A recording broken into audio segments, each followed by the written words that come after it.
résurrection. Joyeuse Pâques. Oui, le Seigneur est ressuscité. Il est vraiment ressuscité. Alors, c'est vraiment un jour particulier aujourd'hui pour deux raisons. D'abord, c'est Pâques. Et quelle est la deuxième raison? Nous pouvons célébrer Pâques ici, dans ce lieu. Ça fait 2 ans que nous n'avons pas pu célébrer Pâques ensemble ici, dans notre Église. Au cours des 2 dernières années, nous avons dû célébrer Pâques en mode virtuel, ce qui était quand même bien, mais aujourd'hui, nous sommes ensemble, tous ici. Alors, c'est vraiment un moment particulier et je suis sûr que le Seigneur va nous bénir par sa présence parce qu'il est vivant.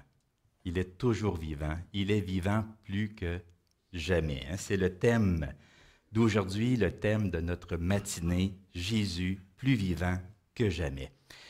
Mais d'abord, avant de lire le passage sur lequel je vais me baser aujourd'hui, j'aimerais faire une prière d'intercession aussi pour le monde, ce monde dans lequel nous vivons. Je sais que Michel, tu as prié aussi pour le monde dans ta prière pour les offrandes, mais j'aimerais aussi y adjoindre ma propre prière, parce que ce matin, j'ai reçu un courriel de la part du secrétaire général de la Conférence ménonite mondiale, César Garcia. Vous savez que nous sommes une église de tradition anabaptiste ménonite. Nous faisons partie d'une communion d'églises mondiale. Et César Garcia est le secrétaire général donc, de la Conférence ménonite mondiale. Et puis ce matin, il a fait parvenir un courriel à l'ensemble de nos églises réparties dans le monde. Et j'aimerais vous lire quelques extraits de son courriel. Et bien sûr, il nous invite à la prière pour ce monde dans lequel nous vivons. Alors voici ce qu'il écrit. « Brisé. Ainsi ai-je trouvé ma tasse de café, alors que je m'apprêtais à écrire ces quelques mots aujourd'hui. C'est une tasse spéciale parce qu'elle m'a été offerte par ma femme et mes filles. Sans faire exprès, elle m'a échappé des mains et a terminé sur le sol, brisé. » C'est quelque chose qui nous arrive tous, par moments. Ma tasse est un bon exemple de la réalité du monde d'aujourd'hui. Un monde brisé. La guerre en Ukraine, au Myanmar et en Éthiopie, la pandémie de coronavirus qui continue, l'inflation grimpante, les injustices en Colombie et au Moyen-Orient, les millions de réfugiés et de personnes déplacées, la crise climatique imminente, la polarisation politique, les conflits dans les églises, etc. Brisé est le meilleur mot que j'ai trouvé pour décrire notre monde actuel. Dieu veut et peut réparer ce qui est brisé.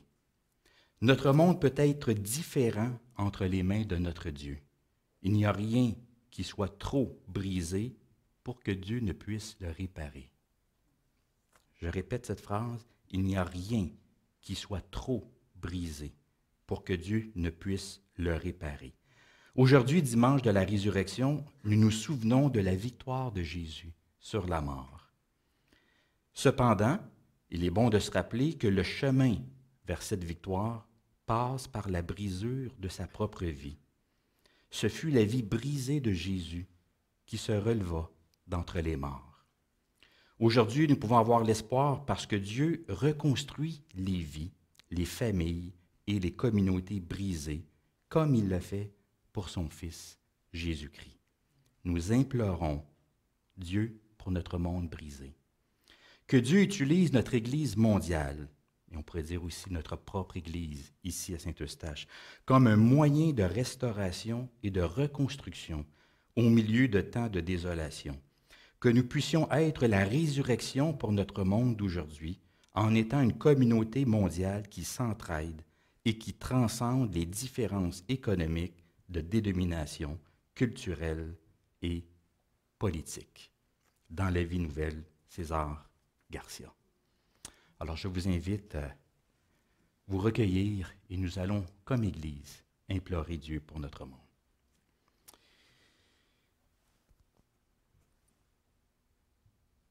Seigneur notre Dieu, notre Père, tu es notre Créateur et tu nous as créés à ton image. Et nous savons, Seigneur, que tu es plein d'amour pour nous, pour ta création, comme nous l'avons vu dans cette scénette. Tu viens vers nous de différentes façons. Et toute l'histoire de la Bible nous montre jusqu'à quel point tu as voulu être en relation avec l'humanité, avec ceux et celles que tu as créés, parce que tu nous aimes. Tu as tant aimé le monde que tu as donné ton Fils pour nous. Bien, Seigneur, nous voulons prier pour ce monde que tu as créé. Ce monde, Seigneur, qui s'est détourné de toi, qui a préféré suivre sa propre voie. Ce monde qui est brisé. Brisé parce que coupé de toi, coupé de la source de la vie. Car c'est toi, Seigneur, qui es la lumière. C'est toi qui donnes vie. Oui, Seigneur, lorsque nous regardons autour de nous, nous voyons, Seigneur, des gens brisés, des tensions, des conflits. Nous voyons, Seigneur, de l'amertume, de la rancune, des fissures partout à l'intérieur de nous, des fissures au sein des relations humaines, des fissures entre les nations de ce monde. Ben, nous te prions, Seigneur, pour que la vérité de la résurrection de ton Fils puisse éclater et être évidente pour tous.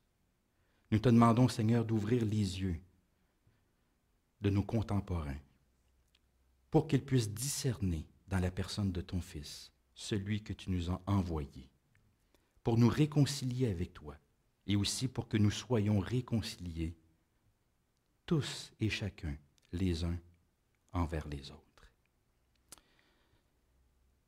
Seigneur, viens briser ce qui est fissuré. Viens restaurer ce qui est brisé. Fissuré, Seigneur, oui. Tu es, Seigneur, celui qui peut nous guérir, nous relever et nous restaurer. C'est en Jésus, ton Fils, que nous te prions. Amen.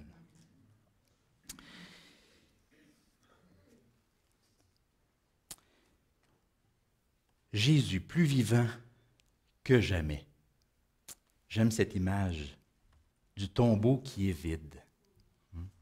Comme Michel l'a lu ce matin, les femmes se sont rendues au tombeau le dimanche matin, mais le tombeau était vide. Le Seigneur est vivant. Le Seigneur est ressuscité. Le thème de ce matin, Jésus plus vivant que jamais, fait suite à notre thème de ce vendredi. Nous avons eu l'occasion de célébrer Vendredi Saint et notre thème, c'était Jésus plus grand que tout. Et c'est un thème qui était tiré de l'Épître aux Hébreux, parce que vous savez que depuis quelque temps, j'apporte plusieurs prédications basées sur l'Épître aux Hébreux, en particulier le chapitre 12, série que j'ai intitulée « Les regards sur Jésus ». Et si nous avons les regards sur Jésus, c'est parce que Jésus est plus grand que tout. C'est ce que l'auteur de l'Épître aux Hébreux tente de démontrer de différentes façons. Et au cours de notre célébration du Vendredi Saint, nous avons vu que Jésus est plus grand que toute révélation antérieure, il est plus grand que Moïse, il est plus grand que les anges, il est plus grand que les prêtres et les sacrificateurs de l'Ancienne Alliance, il est plus grand que tous les sacrifices d'autrefois. Jésus est plus grand que tout, et pour nous, ça change tout. Ça fait une différence dans notre vie, et c'est pourquoi nous sommes appelés à poser nos yeux, nos regards sur Jésus. Mais il y a aussi une autre raison pour laquelle nous sommes appelés à fixer nos regards sur lui, c'est parce qu'il est vivant. Il est toujours vivant. J'aime cette expression « toujours vivant » parce que c'est une expression que nous retrouvons au chapitre 7 de l'Épître aux Hébreux, au verset 25. Et j'aimerais que l'on puisse lire ce verset un peu dans son contexte, donc je vous invite à lire Hébreux chapitre 7, les versets 23 à 28. Et voilà, vous avez le passage ici. Et vous allez voir que l'auteur nous parle de Jésus comme étant non seulement vivant, mais toujours vivant. Et ça, c'est une grande affirmation qu'il fait et qui est pleine de conséquences pour notre vie. Alors de plus, il y a des sacrificateurs en grand nombre, parce que la mort les empêchait d'être permanents. Mais lui, c'est-à-dire Jésus, parce qu'il demeure éternellement, possède un sacerdoce qui n'est pas transmissible. C'est aussi pour cela qu'il peut sauver parfaitement ceux qui s'approchent de Dieu par lui, étant toujours vivant pour intercéder en leur faveur. Il nous convenait en effet d'avoir un souverain sacrificateur comme lui, saint, innocent, sans tache, séparé des pécheurs, plus élevé que les cieux, qui n'a pas besoin, comme les souverains sacrificateurs, d'offrir chaque jour des sacrifices, d'abord pour ses propres péchés, ensuite pour ceux du peuple. Car ceci, il l'a fait une fois pour toutes, en s'offrant lui-même. En effet, la loi établit souverain sacrificateur des hommes sujets à la faiblesse. Mais la parole du serment qui a été fait après la loi établit le Fils qui est parfait pour l'éternité. Le Fils qui est parfait pour l'éternité. Alors c'est la parole de Dieu pour nous ce matin. Que le Seigneur bénisse sa parole et qu'elle puisse toucher nos cœurs. Amen. Alors, Jésus toujours vivant. Je ne sais pas comment ces paroles résonnent en vous. Moi, quand je lis ces paroles, je ne peux pas m'empêcher de penser à une chanson québécoise qui a été très populaire il y a plusieurs années, et je pense que vous savez de quelle chanson. Jerry Boulet, chanson qui s'intitule « Toujours vivant ». Une chanson très entraînante et qui nous reste facilement à l'esprit une fois qu'on l'écoute. Et cette chanson, elle est surtout connue pour son refrain qui dit « Je suis celui qui frappe dedans la vie, à grands coups d'amour ». Pas « Je suis celui qui frappe dans la vie », mais celui qui frappe dedans la vie, à grands coups d'amour. Alors dans cette chanson, Jerry Boulet dit à plusieurs reprises qu'il est toujours vivant. C'est-à-dire qu'il est toujours de ce monde. Il continue d'aller de l'avant, de foncer malgré tout, malgré l'adversité, les obstacles, les combats de la vie. Il dit, il est celui qui fonce dans la vie, celui qui marche même quand le bonheur en arrache, même quand la vie le bafouille, même il lutte, il est celui qui lutte même quand la vie le culbute. Il dit même, je retombe sur mes bottes, les pieds dans la garnotte. Il dit, je suis celui qui spinne et qui reste vivant. Alors, je pense qu'on comprend ce qu'il veut dire. Il ne veut pas se laisser atterrer, se laisser décourager. Il continue de foncer, de lutter, de garder espoir. Il est toujours vivant dans le sens qu'il reste debout. Il est toujours là. Il est toujours de ce monde. Mais ici, dans le passage que nous avons lu, l'auteur de l'Épître aux Hébreux nous dit que Jésus est toujours vivant et en ce qui le concerne, ses paroles prennent un sens très différent, une toute autre portée. Jésus n'est pas toujours vivant dans le sens qu'il n'est pas encore mort ou qu'il est toujours debout, mais dans le sens qu'il est toujours vivant de mort qu'il était. Il est toujours vivant de mort qu'il était. Jésus est mort, il a été enseveli et il est ressuscité le troisième jour. Ça fait partie de la tradition chrétienne que Paul a reçue. Jésus est mort, il a été enseveli, il est ressuscité le troisième jour. Donc Jésus est toujours vivant, il est présent parmi nous, il nous voit, il nous entend et son ministère se poursuit également dans les cieux. C'est ce que nous allons voir, entre autres, ce matin. Alors, je me suis posé la question, étant donné que nous sommes dans l'Épître aux Hébreux, je me suis posé la question, qu'est-ce que l'auteur de l'Épître a à nous dire sur la résurrection? Quel est son enseignement par rapport à cela? Fait étrange, l'auteur ne mentionne pas vraiment dans son épître la résurrection de Jésus. Du moins, il ne la mentionne pas comme telle. Il n'y a pas de référence directe à la résurrection. Il y a des allusions, bien sûr, mais il n'y a pas de référence directe à la résurrection, sauf à un endroit. À un endroit seulement, dans sa longue épître, l'auteur mentionne explicitement que Jésus est ressuscité. Et c'est à la fin, à la toute fin de son épître. Au chapitre 13, les versets 20 à 21. Je vais te demander de l'avancer, Daniel, parce que je pense que ça ne fonctionne pas. Et voilà. Alors, c'est la bénédiction ou la prière finale de l'auteur, et voici ce qu'il écrit, « Que le Dieu de paix, qui a ramené d'entre les morts le grand berger des brebis, par le sang d'une alliance éternelle, notre Seigneur Jésus, vous rende capable de toute bonne œuvre pour l'accomplissement de sa volonté, qu'il fasse en vous ce qui lui est agréable par Jésus-Christ, auquel soit la gloire au siècle des siècles. Amen. » Alors vous voyez que le Dieu de paix qui a ramené d'entre les morts le grand berger des brebis. Et c'est la seule mention explicite dans cet épître de la résurrection de Jésus. Alors bien sûr, il croit en la résurrection, mais il y a d'autres choses qui semblent être très importantes pour l'auteur. D'abord, il semble que l'auteur place beaucoup plus d'importance sur l'élévation, le couronnement de gloire et d'honneur de Jésus que sur la résurrection.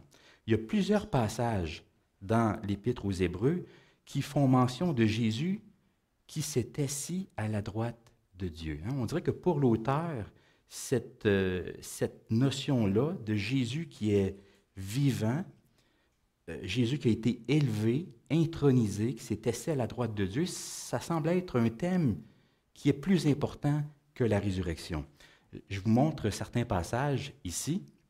D'abord, dès le début de l'Épître, chapitre 1, le verset 3, le Fils est le reflet de sa gloire et l'empreinte de sa personne. Il soutient toutes choses par sa parole puissante. Il a fait la purification des péchés, une allusion à sa mort sur la croix, et il s'est assis à la droite de la majesté divine dans les lieux très hauts. On dirait qu'il passe par-dessus la résurrection pour aller tout de suite à l'intronisation de Jésus dans les cieux. Ensuite, un petit peu plus loin, lui, après avoir offert un seul sacrifice pour les péchés, encore une fois, s'est assis pour toujours à la droite de Dieu et il attend désormais que ses ennemis soient devenus son marchepied. Encore une fois, un peu plus loin, en échange de la joie qui lui était réservée, il a souffert la croix, méprisé la honte, et il s'est assis à la droite du trône de Dieu. Et aussi, on recule en arrière au chapitre 2, le verset 9, celui qui a été abaissé pour peu de temps au-dessous des anges, donc une allusion à son incarnation, Jésus, maintenant nous le voyons couronné de gloire et d'honneur à cause de la mort qu'il a soufferte. Alors vous voyez, l'auteur ne cesse de redire, de répéter à plusieurs reprises que Jésus est assis à la droite de Dieu. Il a été élevé, il est couronné de gloire et d'honneur. Alors bien sûr, ça ne veut pas dire que Jésus n'est pas ressuscité. Au contraire, c'est que l'élévation de Jésus présuppose la résurrection. Parce que dans la pensée juive, si Jésus n'est pas ressuscité, il ne peut pas être assis à la droite de Dieu. La résurrection, c'est un prérequis, une condition préalable et nécessaire.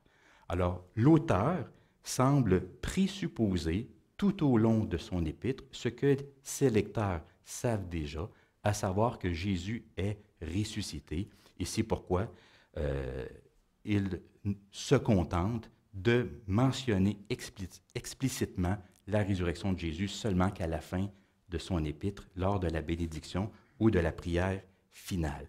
Mais la résurrection, il y croit certainement et assurément. Donc ça, c'est une première chose que l'on peut remarquer en lisant cet épître. Il semble que l'auteur présuppose la résurrection pour insister plutôt sur l'élévation, l'intronisation de Jésus. La deuxième chose qui ressort de cet épître par rapport à ce Jésus vivant et ressuscité, c'est qu'il semble que pour l'auteur de l'épître, le ministère de Jésus se poursuit dans les cieux. Jésus a accompli son ministère, mais son ministère, ça a un double aspect. Il y a son ministère terrestre, ce qu'il a fait, ce qu'il a accompli. Jésus s'est incarné, il a proclamé le royaume de Dieu, il a fait des miracles, il a parlé en parabole, il a révélé l'éthique du royaume de Dieu, il est mort à la croix pour nos péchés. Et là, il est ressuscité, il s'est assis à la droite de Dieu, et selon l'auteur de l'Épître aux Hébreux, son ministère semble se poursuivre. Son ministère n'est pas terminé. Sauf que cette fois-ci, son ministère se poursuit non pas auprès des hommes, mais auprès de Dieu en faveur des hommes. Jésus continue d'être assis à la droite de Dieu et continue d'intercéder pour nous. Donc, il poursuit son ministère, mais auprès de Dieu en notre faveur, pour notre bénéfice. Et en survolant cet épître, nous pouvons relever au moins 4 fonctions attribuées à Jésus ressuscité. Il y a plusieurs passages qui nous disent ce que Jésus fait dans les cieux. Et son rôle, Jésus ne semble pas du tout être passif, il n'est pas inactif, il fait quelque chose. Alors, que fait-il exactement dans les cieux? Alors, je vous mentionne les 4 fonctions qui lui semblent attribuées, qui lui sont attribuées dans cet épître-là. D'abord, Jésus est toujours vivant pour sauver et intercéder. C'est ce que nous voyons ici au chapitre 7, dans les versets 24 à 25. Je vous le relis.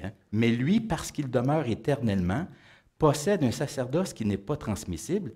C'est aussi pour cela qu'il peut sauver parfaitement ceux qui s'approchent de Dieu par lui, étant toujours vivant pour intercéder en leur faveur. Sauver, intercéder. 2 mots-clés ici, 2 mots importants dans notre texte. Parce que dans le Nouveau Testament, on le sait tous, Jésus nous est présenté comme étant le Sauveur. C'est-à-dire que Jésus pardonne, restaure, délivre, rétablit, réconcilie, guérit. Le salut dans le Nouveau Testament, c'est beaucoup de choses. C'est une notion très large, très riche, qui a plusieurs nuances, plusieurs facettes. Jésus est le Sauveur. Et dans l'Épître aux Hébreux, nous le savons tous, la mort de Jésus nous est présentée comme étant un sacrifice pour le péché, une offrande à Dieu. Jésus offre sa vie pour nous, une vie parfaite, sans tache. Il offre sa vie en notre faveur. Il y a plusieurs affirmations qui sont faites en ce sens. Je vous les mentionne rapidement. L'auteur affirme que Jésus a fait la purification des péchés, qu'il a souffert la mort pour tous, qu'il a fait l'expiation des péchés du peuple, qu'il est apparu une seule fois pour effacer le péché par son sacrifice. Il s'est offert une seule fois pour porter les péchés de beaucoup d'hommes, et nous sommes sanctifiés par l'offrande du corps de Jésus-Christ une fois pour toutes. Alors vous voyez que pour l'auteur, la mort de Jésus, c'est une offrande à Dieu qui vient éliminer ce qui fait obstacle à la relation avec Dieu. Le salut dans l'Épître aux Hébreux, c'est la restauration d'une relation, d'une communion qui était brisée avec Dieu. Donc le salut, c'est le libre accès. C'est la route qui est nouvelle, qui est vivante pour pouvoir accéder à Dieu. Donc à qui le sacrifice est-il offert? À Dieu. Qui l'offre? Christ. Qu'est-ce qui est offert? Sa vie. Et pour qui l'offrande est-elle faite? Pour nous. Donc, Ce sacrifice, c'est une œuvre d'expiation, hein, c'est le langage que l'auteur utilise. L'expiation, hein, c'est le fait de couvrir, c'est le fait d'effacer, d'enlever, d'éliminer le péché, ce qui fait obstacle à la relation avec Dieu.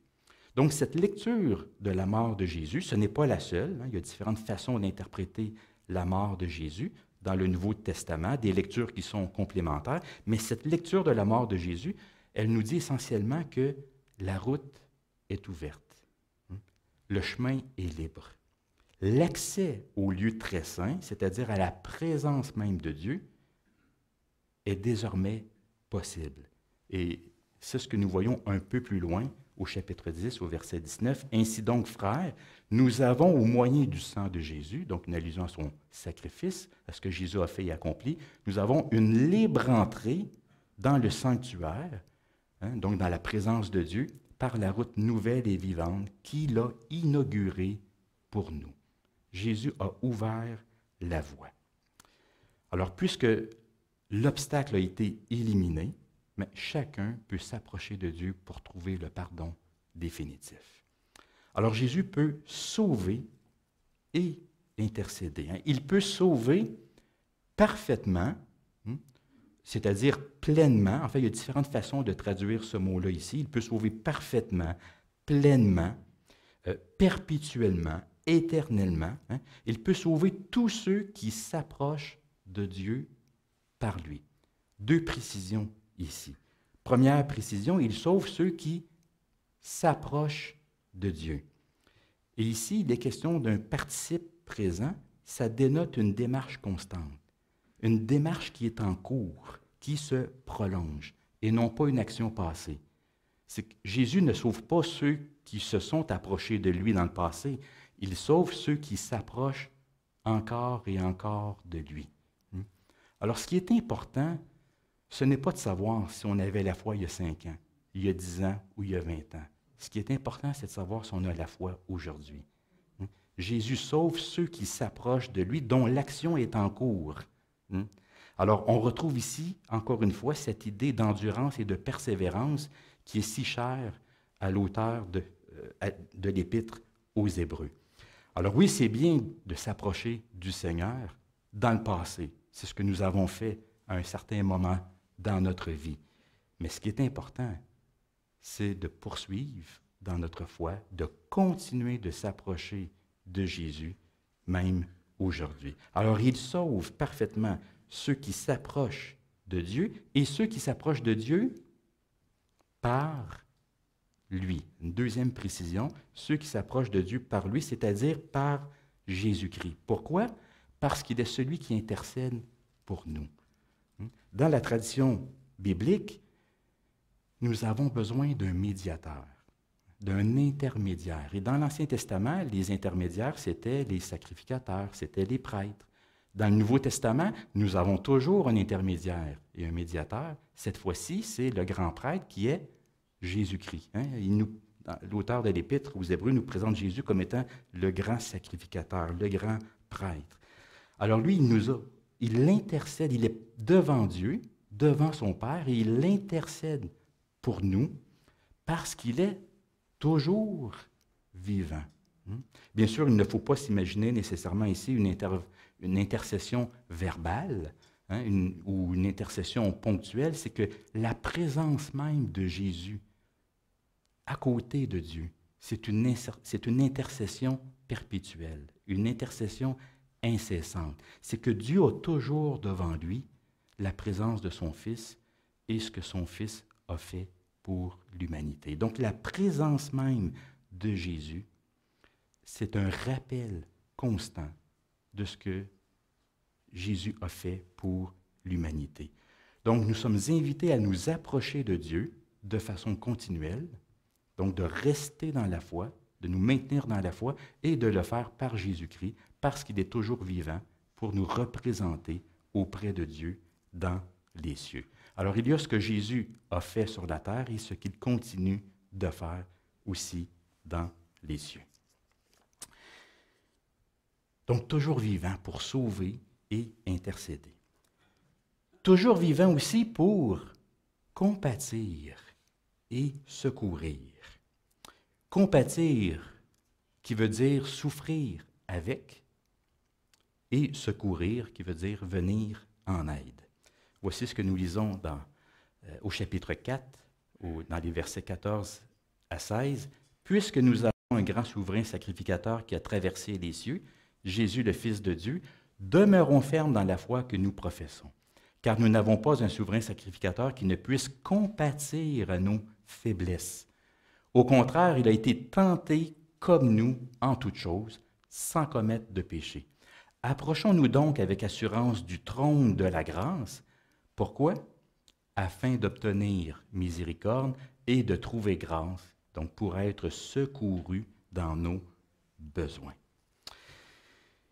L'auteur ici nous demande de faire deux choses. Demeurer ferme dans la profession, dans notre profession de foi. Demeurons fermes, c'est au tout début, demeurons fermes dans la profession de foi, dans la foi que nous professons. Et ensuite, un petit peu plus loin, approchons-nous avec assurance du trône de la grâce. Il nous demande de faire deux choses. Demeurer ferme dans la foi et nous approcher avec assurance du trône de la grâce. Maintenant, pourquoi nous demande-t-il de faire cela? Pour deux raisons.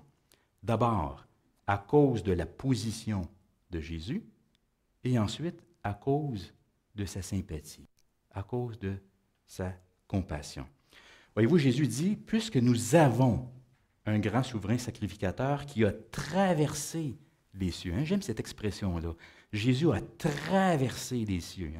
C'est une façon de décrire le passage de Jésus, son ministère terrestre, vers son ministère céleste. Il est mort, il est ressuscité, c'est ce que nous fêtons le jour de l'Ascension. Il est monté dans les cieux, il s'est assis à la droite de Dieu. Alors Jésus a traversé les cieux, puis là il est assis à la droite de Dieu. Il a la position la plus élevée qui soit. Il a été, comme on l'a lu, il a été couronné de gloire et d'honneur. Alors Jésus détient une position élevée. Et en plus, comme si cela n'était pas assez, nous avons sa sympathie. Nous avons sa compassion, c'est-à-dire qu'il est avec nous, il souffre avec nous, il nous comprend et il compatit à nos faiblesses. Ici, c'est une compassion de connaissance et de compréhension. Le Seigneur connaît notre situation, ce que nous vivons, ce que nous traversons. Il est conscient de nos limites, de notre impuissance. Jésus n'est pas indifférent à ce que nous vivons. Il n'est pas insensible. Pourquoi? En partie parce qu'il a été humain, tout comme nous. Il a été humain. Le texte le dit bien, il a été tenté comme nous en toutes choses. Même vérité qui ressort aussi à un autre endroit, au chapitre 2, car assurément, ce n'est pas à des anges qu'il vient en aide. Oui, il vient en aide, pas à des anges, mais à la postérité d'Abraham. En conséquence, il a dû être rendu semblable en toutes choses à ses frères, afin qu'il soit un souverain sacrificateur miséricordieux et fidèle, dans le service de Dieu, pour faire l'expiation des péchés du peuple. Car du fait qu'il a souffert lui-même et qu'il a été tenté, il peut secourir ceux qui sont tentés. Alors Jésus détient la position la plus élevée et en plus il comprend ce que nous vivons parce qu'il a été l'un d'entre nous. Il a été l'un des nôtres. Vous savez, qu'est-ce qu'on reproche souvent aux grands de ce monde, aux politiciens et à ceux qui nous gouvernent? Qu'est-ce qu'on leur reproche souvent? C'est le manque d'empathie, de sympathie, de compassion. On les trouve parfois déconnectés de la réalité, du vrai monde, la pression socio-économique que le peuple, ce que nous pouvons vivre, les pauvres, la classe moyenne. C'est sûr que lorsqu'on est en moyen, on est bien nanti, on vit dans un manoir, puis on a des grosses primes de départ, et puis c'est peut-être difficile de se mettre dans la peau de monsieur et madame tout le monde et de comprendre la réalité. Ils ont la position, mais ils n'ont peut-être pas la compassion, la compréhension. Mais Jésus, lui, a les deux. Il a la position et il a la compassion. Il comprend la réalité humaine parce que lui-même a été humain et pleinement humain. Pas humain à moitié, mais pleinement humain. Alors l'auteur nous demande de demeurer dans la foi et de nous approcher de Dieu avec confiance. Hein? Imaginez, nous approcher de Dieu avec confiance parce que le Seigneur nous accueille les bras ouverts pour trouver miséricorde et pour être secourus dans nos besoins. Jésus est toujours vivant aussi pour soutenir et inspirer. Nous soutenir dans notre foi, nous inspirer dans notre course, la course de la foi. Et ça, c'est l'idée que nous retrouvons au chapitre 12, que nous avons vu déjà dans notre série, mais j'aimerais y revenir ici juste pour souligner une chose. Il est dit ici d'avoir les regards sur Jésus, hein, qui suscite la foi et l'amène à la perfection. C'est qu'il y a un présupposé ici. Pourquoi est-ce que nous gardons nos regards sur Jésus? Bien, c'est parce qu'il est toujours vivant. Nous ne gardons pas les yeux fixés sur un mort parce que les morts ne suscitent pas la foi. Les morts ne peuvent pas mener la foi à la perfection. Nous pouvons nous inspirer de ceux qui ont vécu avant nous. D'ailleurs, c'est ce que l'auteur nous invite à faire. Il dit que nous sommes environnés d'une grande nuée de témoins, et ce sont les témoins de l'Ancien Testament, hein, cette liste de témoins que l'auteur mentionne au chapitre 11. Alors, il nous invite à garder à l'esprit tous ceux qui ont couru la course avant nous et qui sont des exemples de foi, hein, ce sont des témoins de la foi, mais Jésus, lui, est dans une catégorie à part.